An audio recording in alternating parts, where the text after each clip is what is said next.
Hey there, everybody. Just wanted to make a quick video about something I did pick up for the GTI.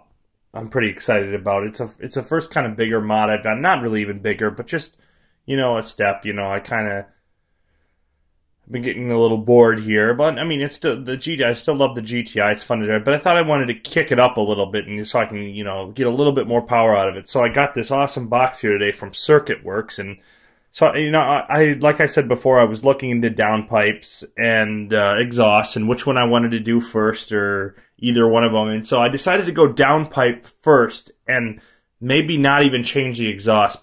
Something a little different from other turbo cars like I have in the past. For some reason, at least from the video clips I've heard and from other people online and stuff that say on these Mark 7 GTIs, when you change the downpipe, it's a really big difference in sound, much more than well, my dog's jumping on me, more than other cars. When you swap out the downpipes, you get bigger change in sound, especially if you go Catless. But on GTIs, for some reason, it's a big difference, like a lot. So I don't know. I'll have to look at the factory one once I get it off to see maybe is the Cat really different or something, maybe the design of it, but there's a couple, reasons I decided to go with this one. I didn't want to go so expensive. You can go $500-600 for ones that are insanely nice, but you can also go $150-200 for eBay ones. So I wanted something in between that gives you good quality, decent price that's not nuts. But I wanted to go Catless, but not completely Catless. I wanted to go Catless, but still have a resonator there, because from what everybody says, these things get crazy loud and kind of drone a little bit if you get rid of the factory downpipe. So I went with a Catless design with a resonator in it. So and a circuit. I was looking around, and a lot of people have Circuit Werks on theirs, and it's a decent price. This one was $300. So it's right in the middle of super expensive ones like APR and Cobb and Unitronics and stuff like that.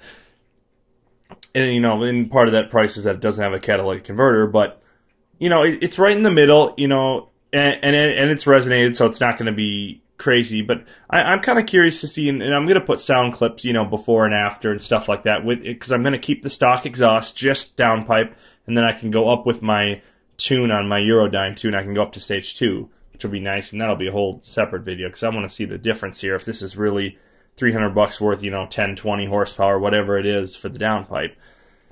But yeah, so this one slots right in the middle. I did some reviews, looked up some reviews, and people have had good quality with this. So they've had good responses and good it's not crappy quality or something. So here's the box Circuit Werks on here, and actually I'll widen out my camera here a little bit. Boom, there we go. And this is a two-piece design. Here's your. I'll set it over here. Here's your downpipe. This right over here goes into your factory exhaust. Goes up. Here's your good old resonator. It's not real big, like I said. It's not. All right, sorry. Like I was saying, here's your resonator down here, and it's not real big. But, like I said, I like to pay attention to the details and stuff. So I come in here and I was looking at the welds and stuff, and it's got good welds. Nice, like little dimes, here's your button for your O2 sensor. And they did kind of narrow it off, so you shouldn't need an extension or anything like that. We'll see in theory here. We'll see once I, get working on this. But then, like I said, this is a two-piece design. So right here is where the downpipe from the turbo, there's a U-shaped downpipe that'll hook to that. And that's right where this comes into play. Right here. So here's your flex pipe. This is the part that V-band comes right off the turbo here. Yeah, and there's a flex pipe, and that'll hook in, it's actually somewhat, like this or something with a band. So I mean that's some of it. So it's going to take some, once you get everything up into space, and into place, you mock it all up, and then here's your clamp, and then you clamp it down, make sure it's not hitting any heat shield. So it should be a fairly, in theory, easy change out. I mean, the Focus ST, this seems like, compared to the Focus ST, the GTI seems like it's got a little bit more room to work on stuff. You can get at the V-band from the top of the turbo, from the engine, which is kind of nice. So we'll see. You know, I'll make a couple little videos as I'm, you know, going along here to see how I'm making progress. So, but yeah, so we'll check out this Circuit Werks and then hopefully get this installed at the shop. I'll bring it over to the workshop. We'll work on it. Hopefully throw it in, and then I can upgrade my tune and see what it's like, see how loud it is, see the difference. So yeah, so I will check back with a little update a little bit later. All right, guys. Okay, I just got in the garage, and there's the downpipe, and then I got her. As you can see, I drove her. Hopefully, this has always worked for me with other cars, but I drive it up onto my ramps down here, and then I just kind of jack up the rear end to get. I mean, that usually gives me more than enough space under there to work and drop a downpipe through. But so one of the things I was saying about this is going to be a little bit easier than the Focus ST was that I have the engine cover off. And as you can see, right here is your turbo, and your turbo's right here, and then your downpipe is right here, and it comes off down here. Here's the V-band. Before, in the Focus ST, it was behind this engine cowl kind of thing up here, the windshield cowl. It was behind that. So it's nice about this one that it kind of takes a swerve off, and then you get a nice amount of space here, and the turbo's right here. So in order to get the V-band off, you just gotta have to. I forget what size Allen it is, but yeah, you just throw that in, loosen that up, and that's the only one from the top. And you can get at it from the top, which is nice. But so I'm just kind of waiting for this to cool down. It's still really, really hot. So we'll let this cool down a little bit more. And so I'll probably maybe start doing some things from the underside. I'll come under here. Probably the first thing that I'll do is right up here. This is where your downpipe. See, there's the catalytic converter. There's the flex joint. There's the rubber, the little rubber hanger things to stop vibrations.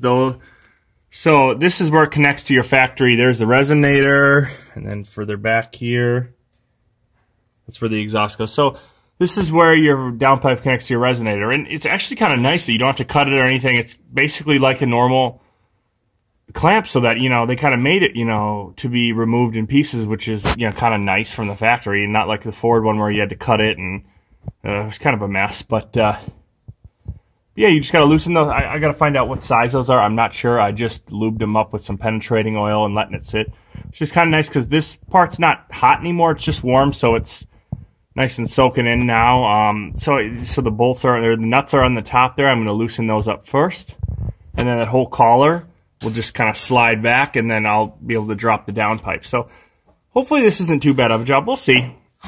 Okay, so I got an update for you guys. I'll show you under the car, but I got those two main bolts that hold the downpipe to the exhaust. I got those off. I slid the collar back, so that's loose. I took it off the little rubber mounts. That's fine. Then I came up here. It's still really freaking hot, but I still exposure. As you can see, I came here. I took off that V-band. It came off real easy with an Allen wrench. I forget what size. I'll look here. It is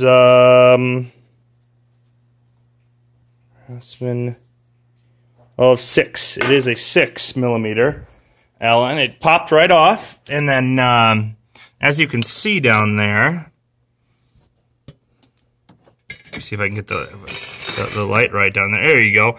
And you can see there's my O2 sensor. Everywhere I read is don't mess with it. Don't try to get it out because it's kind of in a tough spot. See, everything's loose now. It's off the mount, so it can basically lower down. So I'm going to leave it on there, and then the wire just fishes up, you know, through here, and then it clips to there, and then it follows over here to this plug right here. And if you unplug it there and just take it out of those grommets, you can see I have it right here. You can just lower it down with everything, which is what I'm going to do. So it should be ready to kind of get lowered down and twisted around and stuff like that and pulled down the bottom. So that's what I'm going to attempt to do now. Try not to burn myself too much because it's still freaking hot, even though it's been like 45 minutes or an hour. But still really hot, but we'll see how it goes.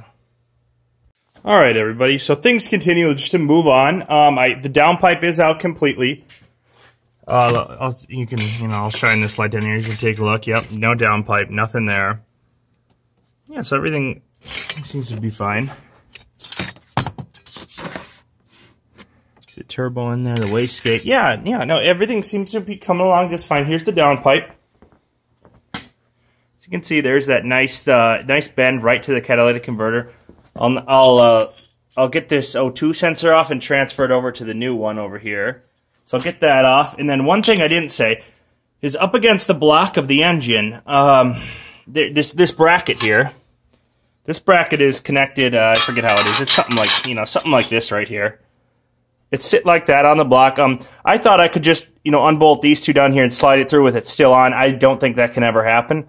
So it is kind of sucky. You got to get, up underneath. It helps if you take the V-band off the turbo side and off the exhaust side, take the connector off the exhaust side and slip it out of the rubber hangers. Because then you can move it around and get to it's a little bit tough to get to those mounting bolts, but I got it with like a ratcheting socket, or ratcheting wrench, a real small 13 millimeter one. I moved it around loose enough, but once you loosen it up, you can pull it off and it'll fall down, and then you can slide it through way easier. So that's all done, and a few things are a little weird. I mean, I only got just over 30,000 miles now, and already this outer stuff's already ripping off, but everything looks fine. I mean, I don't see anything out of place. Looks okay. And there's the new downpipe. So first thing I'll do is I'll get this first section, because this just slips into that joint. I'll get this first section attached with the V-band to the turbo loosely, so I can still maneuver it where I need to go. And then after that, I'll slide this end up into it, and then into the donut mounts or whatever they're called, and then slip the backside to the exhaust. So it's going along pretty well. The only thing was that bracket kind of sucked, but that was 5 minutes, not even of. I didn't even have to put any penetrant oil on it or anything. They just came out, easy enough. So I'll transfer over that O2 sensor, and I'll get the first part into place, and then I'll try to get the second part up, and then tighten everything loosely. Hopefully we're not in contact with anything, just make sure. So that's the next step. All right, everybody, I'm back here. I think I got everything good to go. So starting up here, we can see I got the new downpipe there tightened down. Now the only thing about this that was a little tough was connecting that downpipe to the second part of the. I don't know if you can see that very well down there, but down there where it connects to the second part of the downpipe, that was a little tough. But I found out that if I lowered this U-shaped piece down in first, didn't connect it to the turbo, just had it laying there, and then fit everything up on the downside of the downpipe underneath, fit everything down there, put it into the hangers, slid it into the bottom part of the exhaust, then it seemed to work a little bit better. See, I'll get down here and show you. See, under here. And so that's where the new downpipe slides into this thing, into the clamp for the second part of the exhaust. But up under here now, see, there's the hangers. It goes up there. So it kind of worked if I put it in these hangers, attached. I didn't tighten anything now, but slid the sleeve over the back part of the downpipe that connects to the factory resonator. And then if I did that and then kind of slid that up there, see, that's where it connects right there with the little clamp next to that flex joint there. It worked if I just had this in place and then went up there, kind of slid it a little bit into the sleeve and then kind of worked it onto the turbo. It was a little bit tough to, it just with these things, you got to maneuver them around and push and shove and pull. And so I got it in that sleeve just a little bit and enough to give me enough space to wiggle it around and get it over onto the turbo, enough to get the V-clamp on it and sit nice before I even tighten the V-clamp down. And then I was able to slide it a little bit more on and then slid it and then kind of had it about a little bit more than halfway into that sleeve. And then I kind of checked where everything was and everything seemed fine. Nothing was poking too far into these little rubber things too far. Everything seemed to line up pretty well, actually. So I went and tightened down the V-band first, then came down to this one and tightened this one down real hard, and then worked towards the back part of the exhaust to get that one, and got them all tight, and it looks like I got enough clearance everywhere. See, up there, you got to worry about right where that flex joint up there, right where it possibly, apparently with all the other downpipes, all of them, that's the spot you have to worry about it hitting that heat shield right there. But I mean, it doesn't look like I got much room now, but I mean, I got a good, you know, 2-3 fingers I could fit in between there. So I mean, it's got enough room. We'll see. I mean, I'll take it for a spin and see if it's rubbing anything, but I got enough. I got a couple inches everywhere where there's enough clearance, so that seems to be all good. I mean, overall, you know, I mean, what time is it? It's probably taken me about a couple hours for this. I mean, it hasn't been too bad at all. I mean, again, we'll see here how, make sure it's not leaking at all and stuff. But overall, it hasn't been too bad at all. You can hear the computer working right now. Right now, I'm up on the laptop there, flashing the Stage 2 software. So it should account for my Catless downpipe and turn off the O2 sensor and stuff like that. Oh, forgot to plug that in. It looks like, oh, another thing. It looks like with this downpipe, it does place the O2 sensor a little bit further back. So normally it would go through all these little hangers and stuff, but let's see, where did I put it? Right here it is. But see, it kind of, even if you fish it over here, so you can see it's not going to make it all the way, so it is shorter. So I think you can kind of bypass it and go around back here and just kind of plug it in, maybe fish it through a couple of these, keep it away from the turbo, but to fish it through here, sorry, I wasn't paying attention, but yeah, to fish it through here and kind of keep it away from the turbo. You could I'm going to probably put it on a couple of these, but I don't think the rest of them are going to really be used. So I mean, I'll just go and plug this back in right there, and then, so I'll get everything plugged back in, and I'll put that brace back in after I crawl underneath and check to make sure it's not leaking or anything like that. But I'm going to get an exhaust clip of a little bit, just off startup, how different it sounds. If it sounds, you know, much different at idle at all, but we'll see, and then I'll post a video of that too.